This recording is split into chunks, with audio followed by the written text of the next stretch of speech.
నంద్యాల జిల్లా శ్రీశైల మహాక్షేత్రంలో మకర సంక్రమణ పుణ్యకాలాన్ని పురస్కరించుకొని 12వ తేదీ నుంచి 18వ తేదీ వరకు మకర సంక్రాంతి బ్రహ్మోత్సవాలు నిర్వహిస్తామని దేవస్థానం ఈవో పెద్దిరాజు తెలిపారు.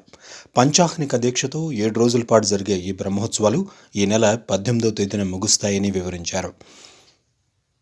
ఆలయ సాంప్రదాయాన్ని అనుసరించి మల్లికార్జున స్వామికి ఏటా 2 సార్లు అంటే సంక్రాంతికి, శివరాత్రికి దేవస్థానం బ్రహ్మోత్సవాలు నిర్వహిస్తుందని చెప్పారు.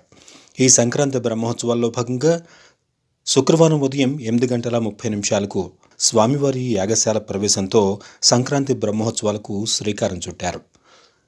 శుక్రవారం సాయంత్రం 5 గంటలకు అంకురార్పణ, అగ్ని ప్రతిష్టాపన, 7 గంటలకు ధ్వజారోహణ, సకల దేవతలను బ్రహ్మోత్సవాలకు ఆహ్వానం పలుకుతూ ధ్వజపటాన్ని ఆవిష్కరిస్తామని అధికారులు చెప్పారు. బ్రహ్మోత్సవాల్లో భాగంగానే స్వామి అమ్మవార్లకు ప్రతిరోజు విశేష పూజలు నిర్వహించనున్నారు.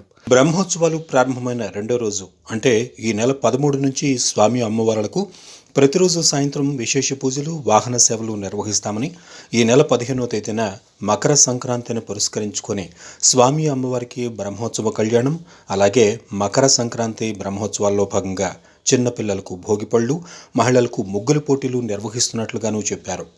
ఉత్సవాల సందర్భంగా 12 నుంచి 18 వరకు ప్రత్యక్ష, పరోక్ష సేవలైన రుద్రహోమం, చండీహోమం, మృత్యుంజయ హోమం, సుబ్రహ్మణ్యేశ్వర స్వామి కళ్యాణం, స్వామి అమ్మవార్ల కళ్యాణం, ఏకాంత సేవలు తాత్కాలికంగా నిలుపుదల చేస్తామని ఈవో పెద్దిరాజు వివరించారు.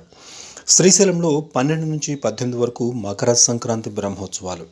సంక్రాంతి బ్రహ్మోత్సవాలకు వచ్చే భక్తులకు సౌకర్యవంతమైన దర్శనం, వసతిని కల్పిస్తారు. ఉత్సవాల సమయంలో కుంకుమార్చన, అభిషేకాలు, కళ్యాణోత్సవం యథావిధిగా కొనసాగిస్తారు. 12న ఉదయం స్వామి అమ్మవార్ల యాగశాలల ప్రవేశంతో సంక్రాంతి బ్రహ్మోత్సవాలకు శ్రీకారం. 12న ధ్వజారోహణ, 13న భృంగి వాహనం, 14న రావణ వాహన సేవ, 15న నంది వాహనం, బ్రహ్మోత్సవ కళ్యాణం, 16న కైలాస వాహన సేవ, 17న పూర్ణాహుతి, త్రిశూల స్నానం, సదాస్యం, నాగవల్లి ధ్వజారోహణ, 18న అశ్వవాహన సేవ, పుష్పోత్సవం, శయనోత్సవంతో మకర సంక్రాంతి బ్రహ్మోత్సవాలు ముగుస్తాయి.